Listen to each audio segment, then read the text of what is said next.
I'll talk you through a few of the cars outside of here, but a lot of these will probably want individual videos really of what we've got. But you'll sort of like get a gist of what we've got here, the storage. And I mean, if there's a car here that you see while we're going around on camera, and you want a walk around video, you want an explanation, or you want to ask questions, just like put it in the comments, and we'll see if we can reply. And if you're really keen for a video, I'm sure we can put videos together and post them for people. This car here is a Jaguar XJS Le Mans. This was a little bit different to the other V12 Le Mans. It's a 5.3. It's a 1992 or 93, I think it is. It comes with the gold badge on the bonnet. It's a gold pinstripe. Top of my head, I can't remember the numbers, but it's only around about 225 of them, I think it was, or maybe less. Each one is numbered, and this one is numbered here as 218. We're actually quite lucky. We've got 3 of these cars. They all came in the green colour. They've got embossed headrests here. You can see the Le Mans wrote on the headrest. It's really faint, but they are embossed there.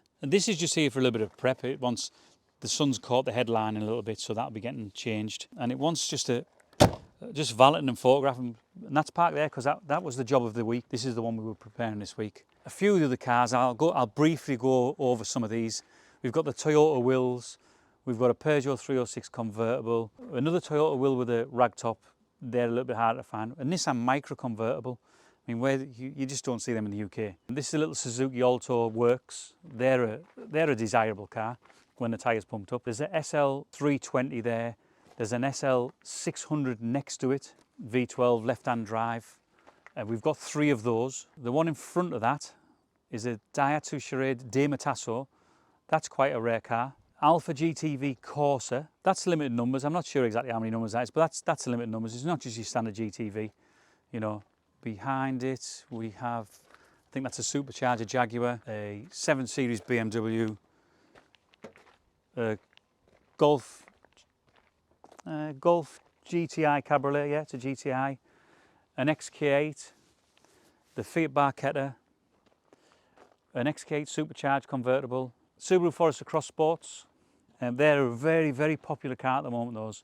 We tend to be getting a lot of inquiries, a lot of interest, a lot of sales on those. This here is a Toyota MR2 supercharged T-bar. Is this as rare as the other one? No, this is missing one thing for it to be the top of the tree, and that one's an automatic, but obviously some people can't drive manual cars, they have to drive auto, so it fits for that person. There's an 850 T5 behind it. Alpha, I think they're 159s. Another GTV. We've got a 5 Series BMW. We've got a Volkswagen Passat W8, another 5 Series BMW. Them 2 5 Series are really low mileage cars, those. They're like 10,000 miles and I think like 16,000 miles. We've got the Alpina, BMW Alpina. That's the last number of the production. I think it's like 172 of 172 made, so usually your best numbers is your number 2, because the number 1 usually sits in the museums, and it's usually your last number coming off the line, so we've got the last number off the line, so that's a desirable car. This is the Audi W12. You know, I don't think that needs explaining. We've got a Toyota Celica convertible in the corner, an immaculate car, another one in front of it, both from the same era. And another couple of cross sports, just like you say, because they're so popular. So that's a turbo one. This one here is a rare blue colour, you can't find that colour. This here is a Ford Asquith bus. We were fortunate on this. This vehicle we bought, and we weren't sure whether the mileage was correct on it. Anyway, when it's arrived, as in it's done something like 9,000 miles.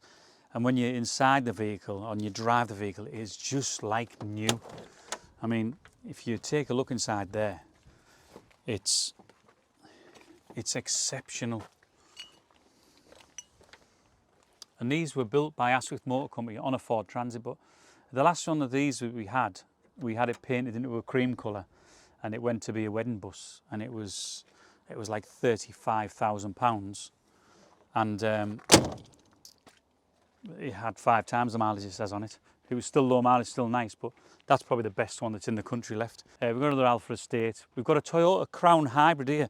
Like in the UK, we're all raving about mild hybrids at the moment, but in Japan, they've been having hybrids since, Well, they had the Honda Insight, the mild hybrid. You know, still going now. We have them in stock.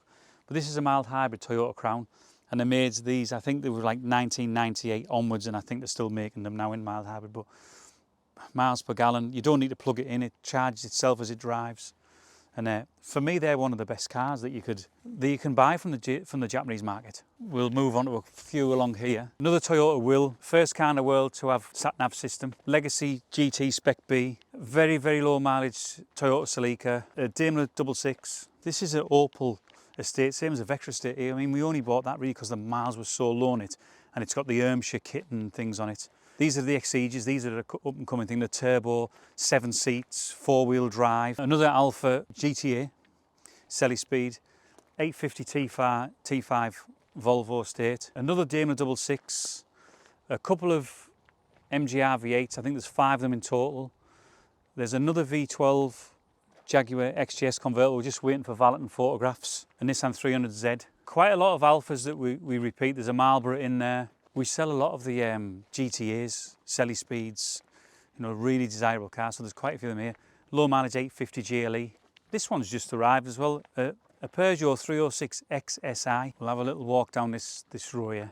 Popular car in Japan was the Z3. We like to buy them either the 2.8 or the 2 litre 6 cylinders, or even the 3 litres and the 3.2s. Next to that, BMW 760, Nissan X-Trail GT Turbo, rare car. They were only built for Japan, so that's JDM. Land Rover, Range Rover, we brought that in a couple of months ago. Toyota FJ Cruiser, they're one of my favourites really. Mitsubishi Pajero, they're going up in value now.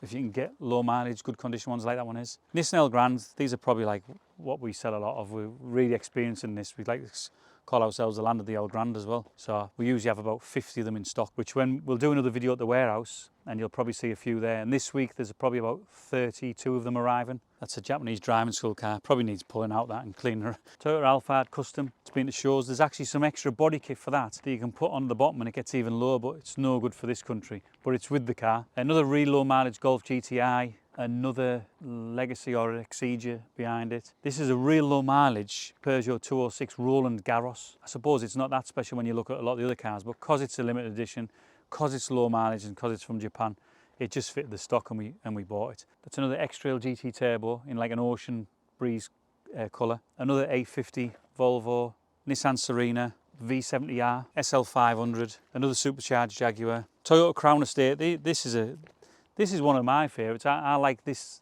old style vehicle. That's just waiting to be prepped. The headlights want polishing and things. So, like I say, mostly along this side now, a lot of them are for like the prep.